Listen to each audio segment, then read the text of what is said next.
E aí, vamos para mais uma aula? Agora nós vamos ver o impacto que foi esse processo de colonização na vida dos povos indígenas, a submissão dos povos nativos mediante esse colonizador que chega aqui nas Américas.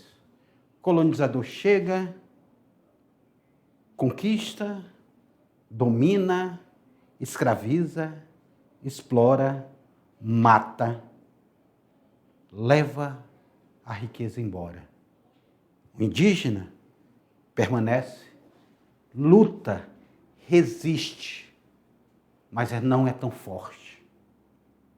Foge, se afugenta na mata, tenta resistir a essa colonização. Reinos incas, maias, astecas, tupis, guaranis vão sofrer com a invasão desse colonizador.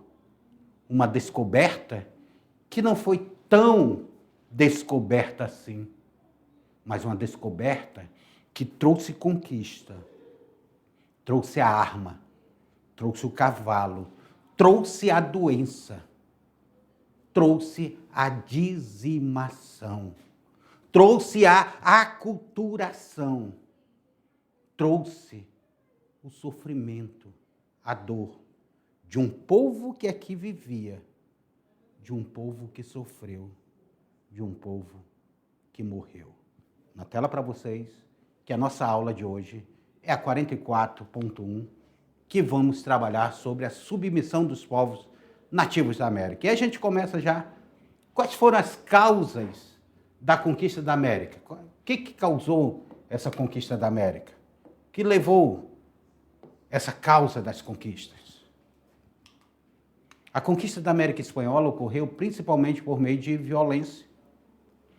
O que foi bastante ressaltado nos relatos da época, inclusive que nós vimos nas atividades passadas. A atividade passada ela trouxe vários relatos. O contato inicial amigável logo foram superados pela ambição dos espanhóis. A ambição dele de conquistar, de explorar, principalmente eles estavam atrás de quê? De metais preciosos.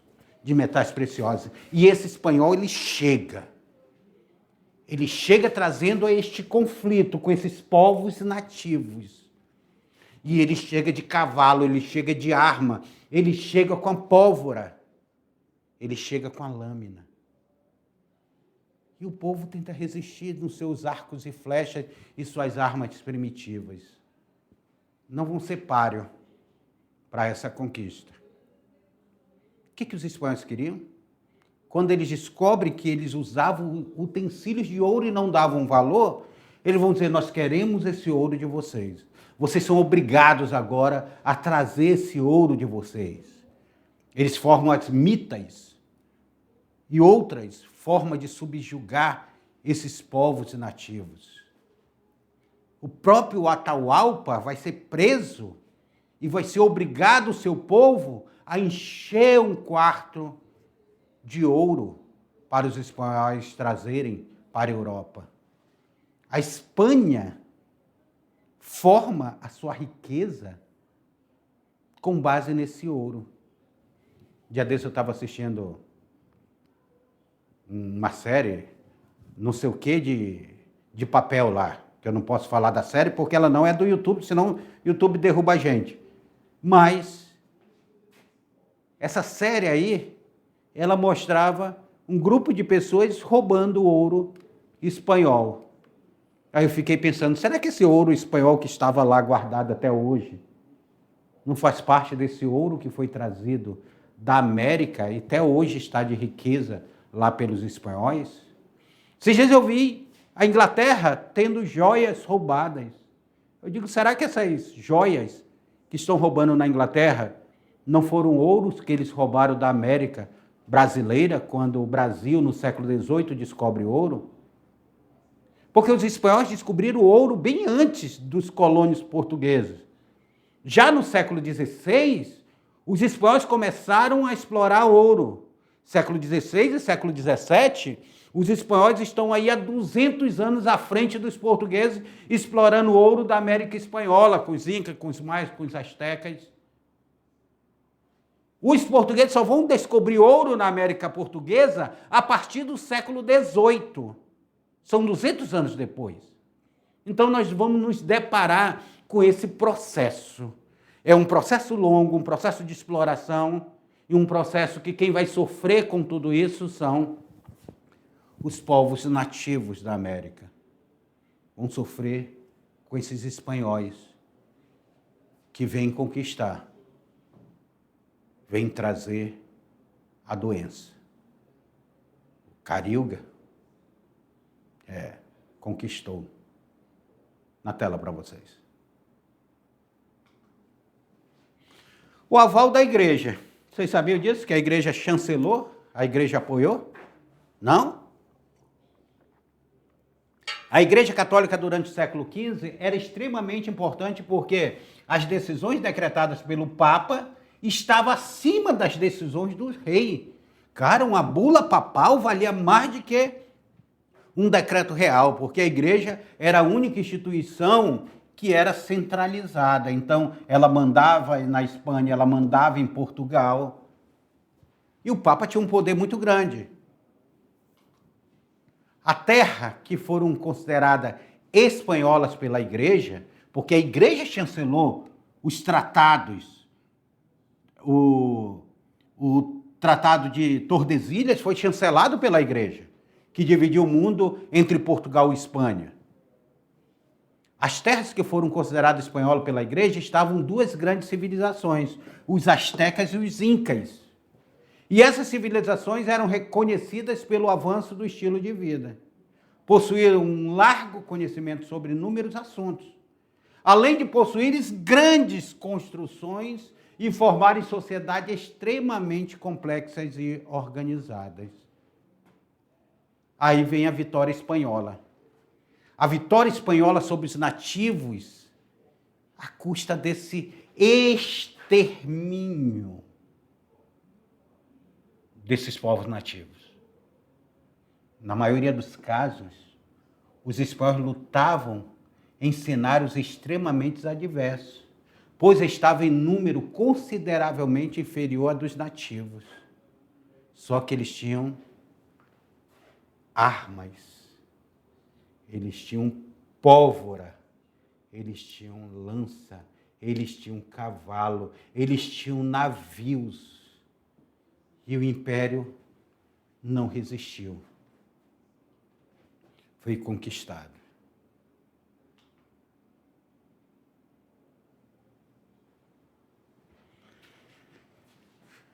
Mas será que foram só os espanhóis? E como se deu também esse primeiro contato entre os portugueses e os povos indígenas? De que forma esse contato também ele vai interferir aqui na América Portuguesa? Porque teve a América Espanhola e teve a América Portuguesa. Como é que vai chegar? Eles vão vir além mar e chegar no Brasil, roubar riquezas, conquistar, trazer as caravelas, subjugar os povos indígenas.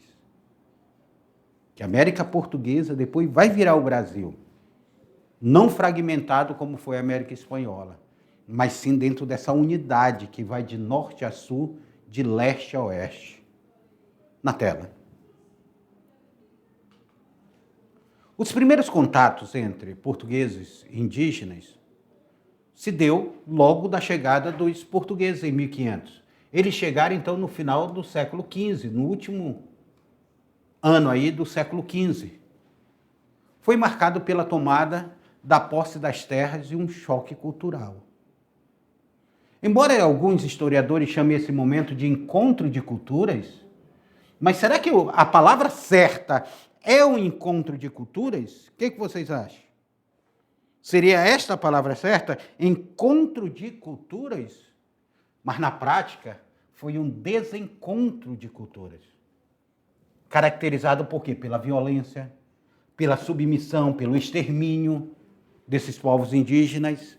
E além dos conflitos diretos, os indígenas foram dizimados por doenças trazidas pelos europeus, como a própria gripe. Uma simples gripe, ela poderia matar uma aldeia inteira, gente.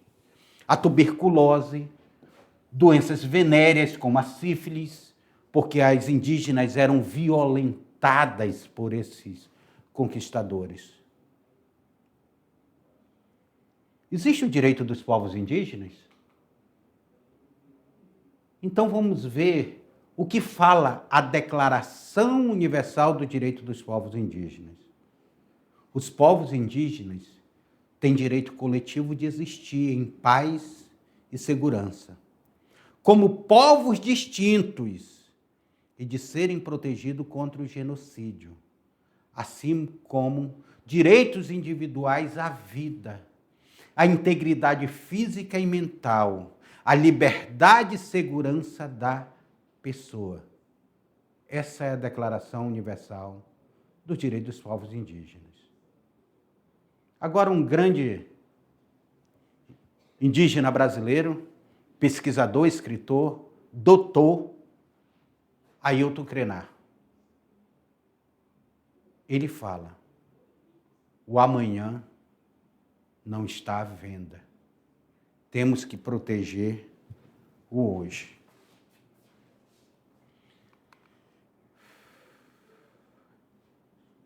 Isso é muito forte. Precisa de uma declaração para dizer que se quer paz e segurança, se quer ser protegido e ter direito à vida, de que não quer ser morto, que é a integridade física, a integridade mental, que é a liberdade. Alguns casos de conflitos, conflito com os Uruê-Uauau, emblemático, conflito com os indígenas da Estrada de Ferro Madeira Mamoré, os caripunas que foram basicamente dizimados, conflitos com os cinta-largas, com um episódio que ficou manchado num processo de colonização da década de 60, chamado Massacre do Paralelo 11, onde o próprio governo, através do SPI, membros do SPI, vão ajudar madeireiros, fazendeiros, grileiros a bombardear o povo cinta-larga, a matar crianças, mulheres, envenenar água, envenenar comida, jogar roupa envenenada. Esse episódio ficou conhecido como o Massacre do Paralelo 11, está relacionado à nossa história. A história de você, indígena, que nós temos muito indígena, cinta-larga.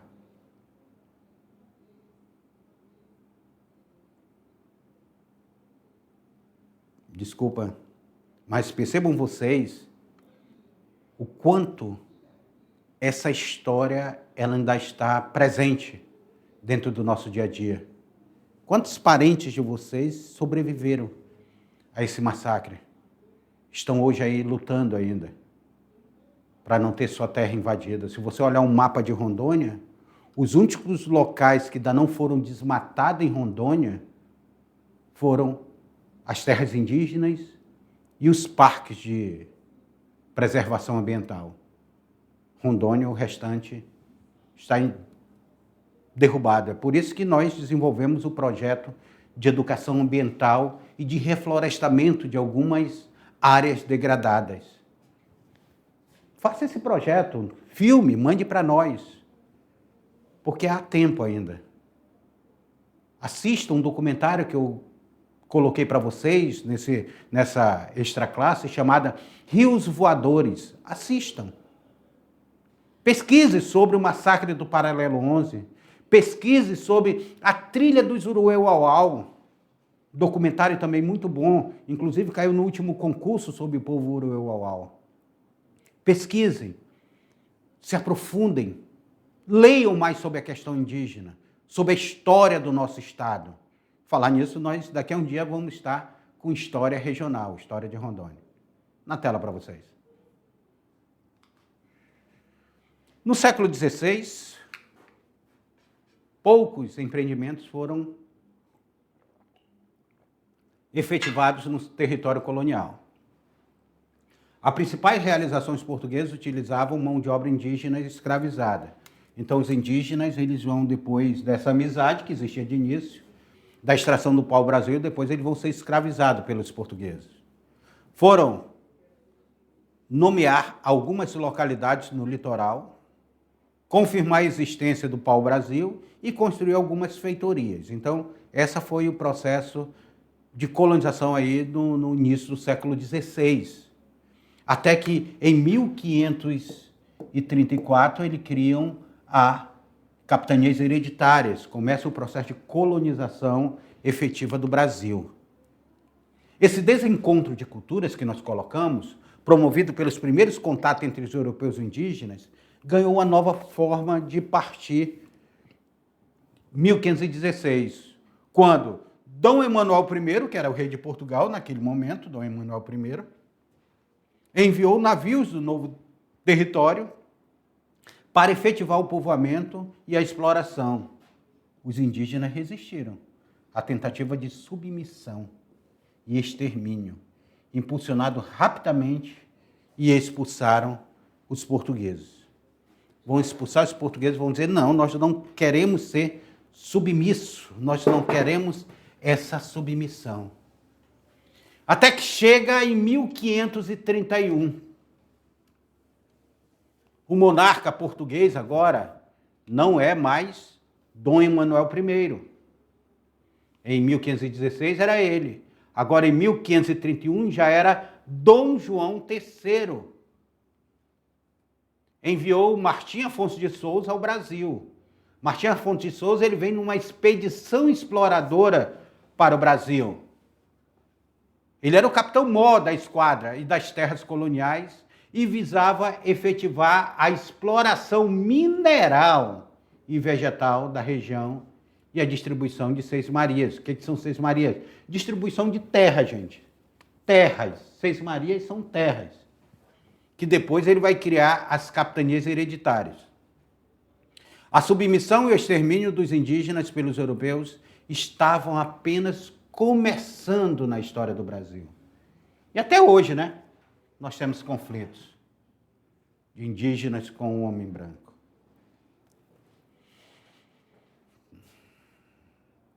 Então, a chegada dos portugueses não foi tão pacífica, tão inocente. Mas os portugueses eles não vieram sozinhos. Eles trouxeram uma coisa muito maior do que a conquista da arma, a conquista do corpo. Eles trouxeram a conquista da mente. Eles trouxeram os jesuítas, que começaram a catequizar o indígena, a dar a ele uma educação de língua portuguesa, matando a língua nativa. Dá a ele uma nova religião, matando sua cosmologia. Dá a ele um novo significado. A Companhia de Jesus ela vai ser forte nesse processo catequético. A Igreja Católica ela vem junto com as grandes navegações. E ela se espalha pelo Brasil, inclusive na Amazônia. Ela chega a partir do século XVII.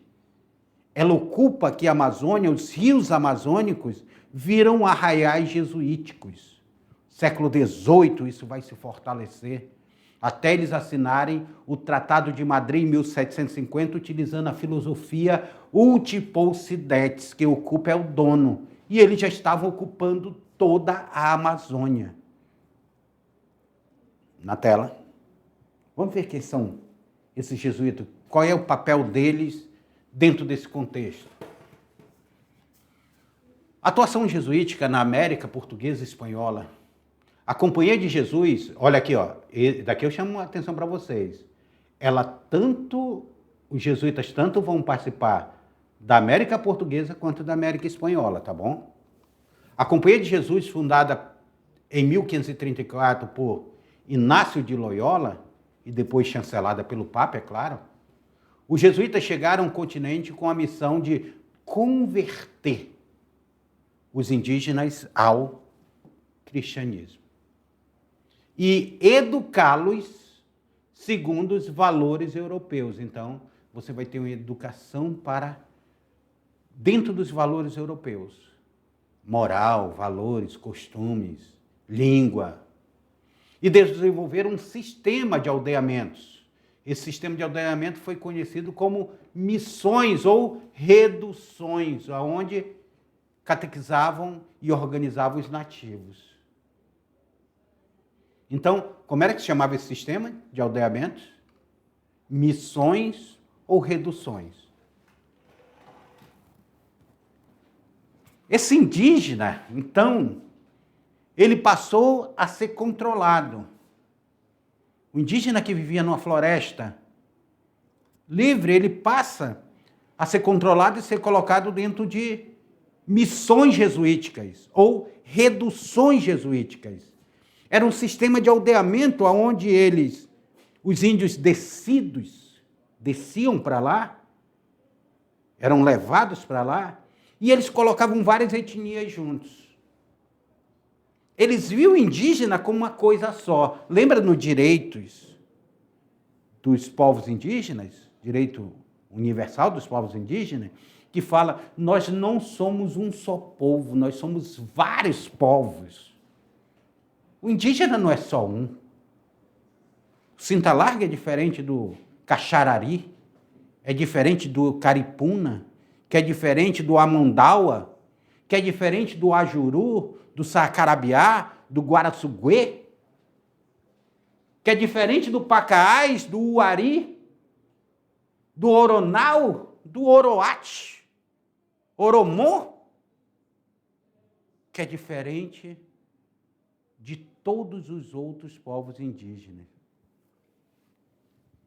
E nós temos aí, eu acredito assim, que mais de 47 etnias indígenas espalhadas pelo estado de Rondônia. Eu fiz o levantamento aí de 48. Nós temos a professora Márcia Mura, que luta pelo reconhecimento aqui no Baixo Madeira do povo Mura, um povo que habitava toda a região do Madeira. Toda essa região do Baixo Madeira era habitado pelo povo Mura. O que aconteceu com esse povo dizimado, desaldeado, sua terra roubada? Então é interessante nós olharmos esse contexto dessa chegada, porque quando a gente fala desse contato europeu, nós estamos falando do povo tupi, que era natural daqui, que tinha migrado para o litoral brasileiro e depois foi expulso de volta para cá. E aí vai ter conflito de povos indígenas que aqui já estavam. Então nós estamos falando disso. Nós estamos falando de um Brasil que era nossa Pindorama, nossa terra de palmeiras, e que foi conquistada por esses povos. Na tela para vocês.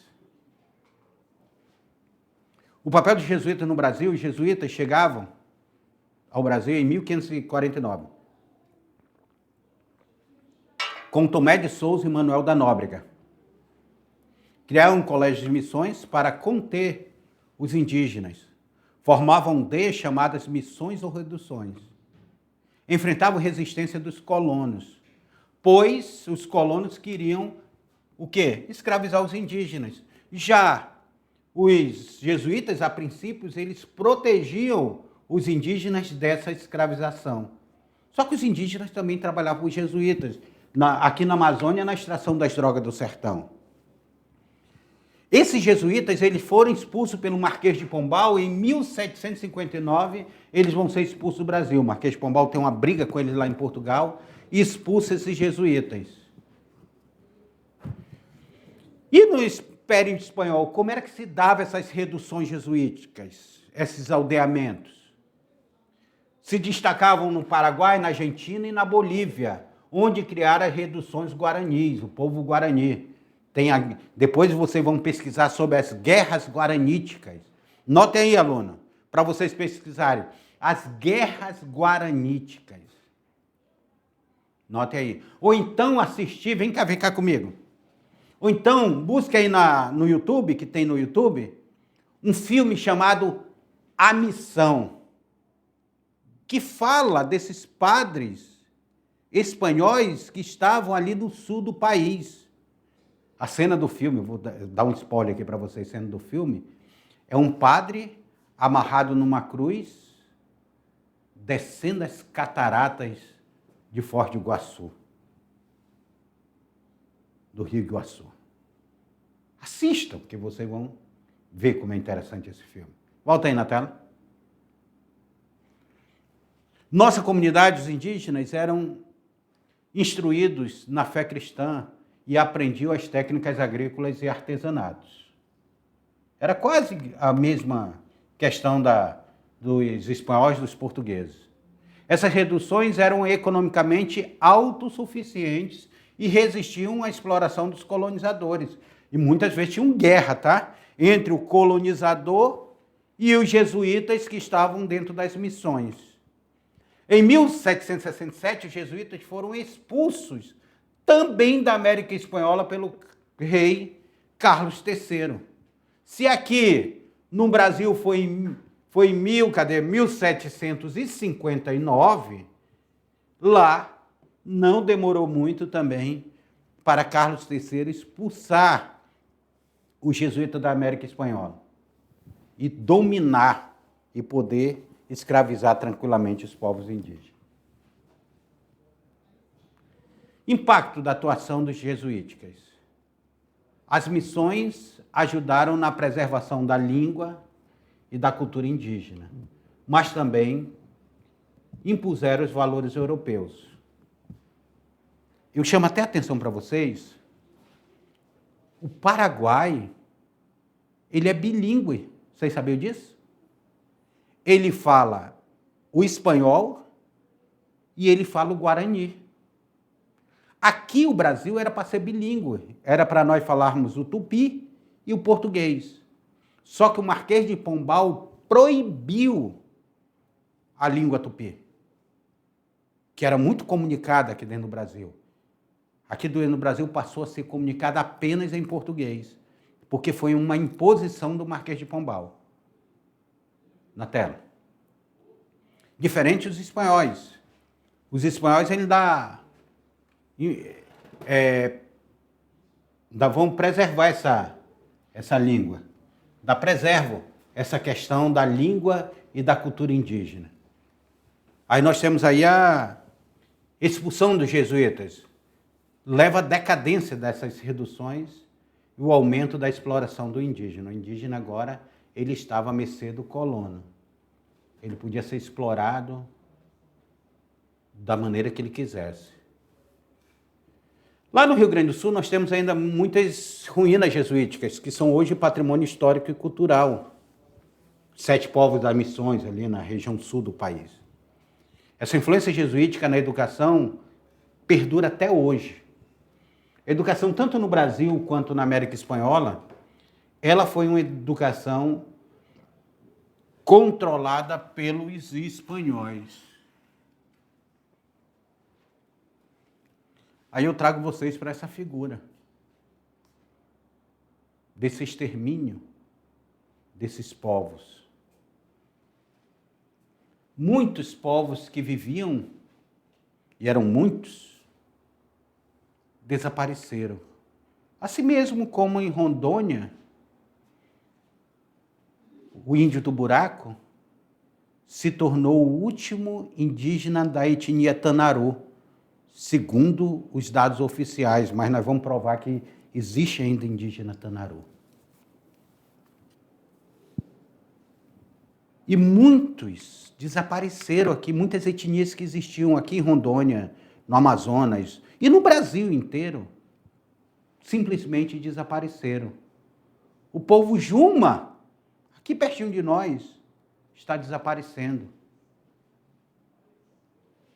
Então, são etnias que elas passaram por um processo de extermínio.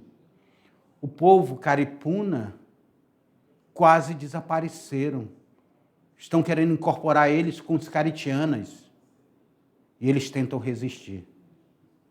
E esse extermínio desses povos indígenas vai ser um episódio muito forte. Na tela. Doenças.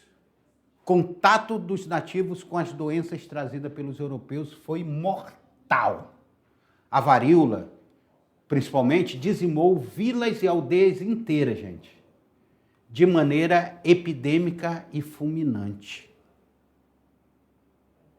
Imagina, a varíola altamente contagiosa. E aí esses indígenas eles ainda tentam passar por um processo de resistência. Tentam resistir, tentam marchar para dizer: nós estamos aqui, nós estamos presentes. Nós não queremos que a história do Brasil seja simbolizada como essa bandeira, manchada de sangue. Nós não queremos virar floresta, porque os indígenas que tombaram, eles não estão enterrados em cemitérios, eles estão espalhados pela floresta. E muitos viraram floresta. Hoje, são restos embaixo de plantações, embaixo de cafezais, embaixo de milho, embaixo de soja. Porque todo esse território era território indígena. Para onde eles foram? Pulverizado. Aonde foram parar?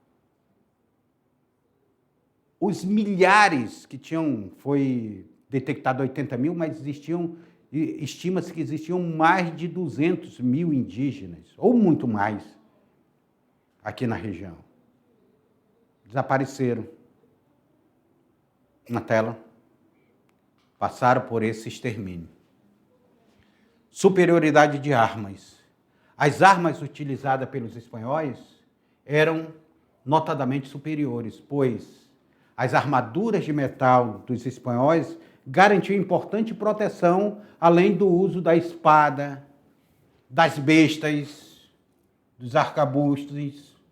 Depois eu quero que vocês pesquisem aqui o que é besta e o que é arcabuzes, tá?